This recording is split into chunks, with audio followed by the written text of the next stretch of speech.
Hello, from Cebu, the Philippines. My name is Monce Fеррер, and I am the Deputy Regional Director for Research at the East and Southeast Asia and the Pacific Regional Office at Amnesty International. It is my pleasure today to announce, with many others, the launch of Amnesty's annual State of the World's Human Rights Report, delivering an assessment of human rights across the world, including in 155 countries. You will hear about the state of human rights in Mongolia shortly by one of my colleagues. But I would like to share with you an overview of how the human rights situation has been across the Asia-Pacific region in 2023. The escalating conflict in Myanmar is among the gravest global crises, reaping a harvest of terrifying consequences for civilians amid the near breakdown of international law. The breakdown of the rule of law is likely to accelerate with rapid advancement in artificial intelligence, which, coupled with the dominance of big tech, risks a supercharging of human rights violations if regulation continues to lag behind advances. Amnesty International's report paints a dismal picture of alarming human rights repression and prolific international rule-breaking, all in the midst of deepening global inequality, superpowers vying for supremacy, and an escalating climate crisis.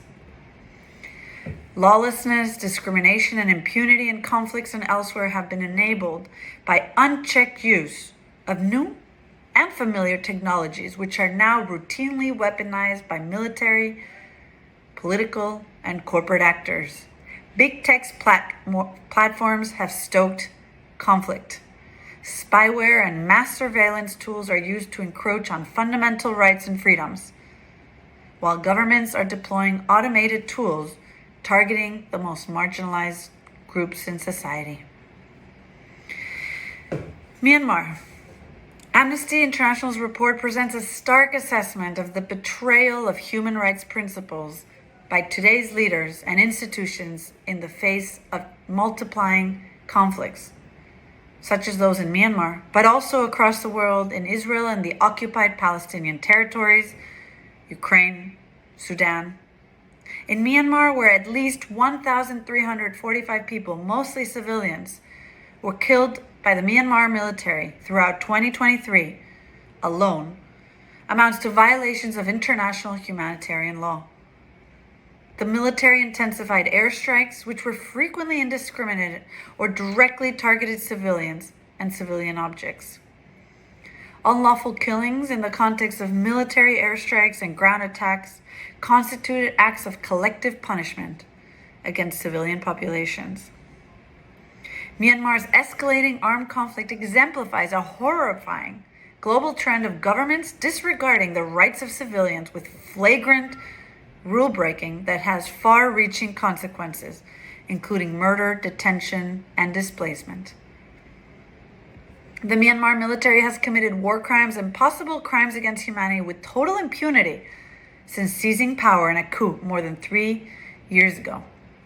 Yet the crisis appears to have dropped off the radar of world leaders, despite 2023 seeing a dramatic increase in airstrikes in a violent trend that continues to worsen to this day.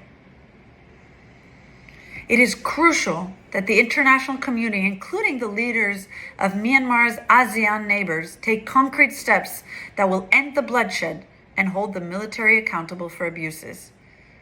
China and Russia continue to support Myanmar's military, while the Beijing authorities have also provided backing to the Russian government waging war in Ukraine.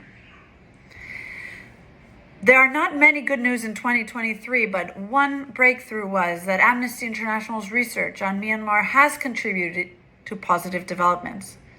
Several companies linked to the supply of aviation fuel that was used by the Myanmar military in airstrikes against civilians ceased their involvement, while the EU, the UK, the US, and other countries passed targeted sanctions against some of these companies. Elsewhere in the Asia-Pacific region, victims of abuses were routinely denied their rights to justice, truth, and reparation. Although the decision by the International Criminal Court to resume investigations in the Philippines offered some hope for families of the countless victims of unlawful killings during the ongoing war on drugs, accountability for serious human rights violations there remain almost completely elusive. Meanwhile, in Thailand, impunity prevailed for unlawful killings by state security forces. Amnesty International's report also found that political actors in many parts of the world are ramping up their attacks on women, LGBTI people, and marginalized communities who have historically been scapegoated for political or electoral gains.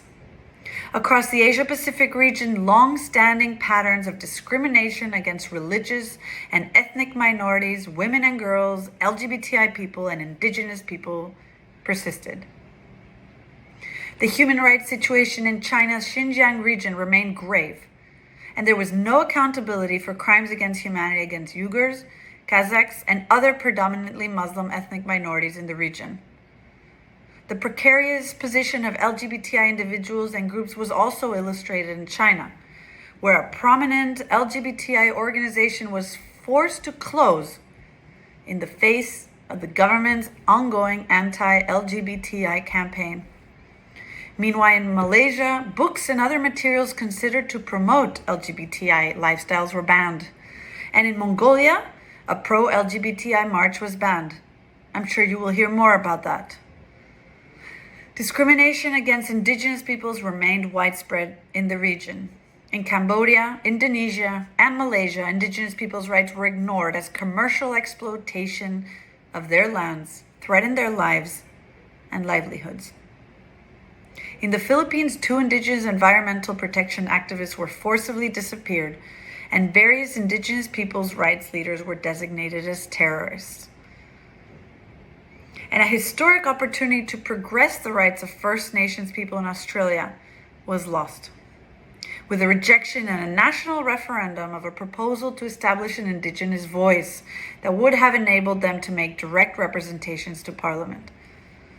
Several countries remained mired in serious economic crises. In Papua New Guinea, chronic under-resourcing of the health system meant that much of the population could not access adequate health care. Food insecurity persisted in North Korea, and healthcare, including essential medicines and vaccines, were often unavailable.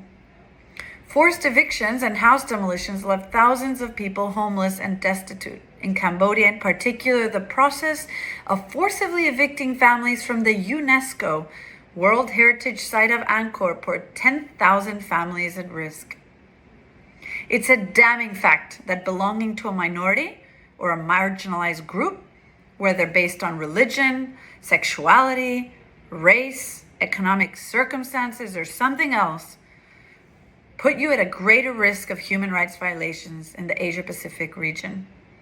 A host of governments across the region doubled down in 2023 on punching down, not only failing to protect the most vulnerable in society, but often actively targeting these groups for abuse.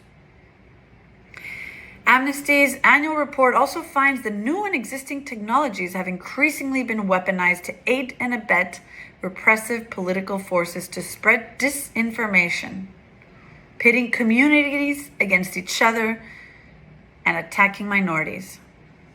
Censorship and surveillance technologies were increasingly used to suppress dissent across the Asia-Pacific region.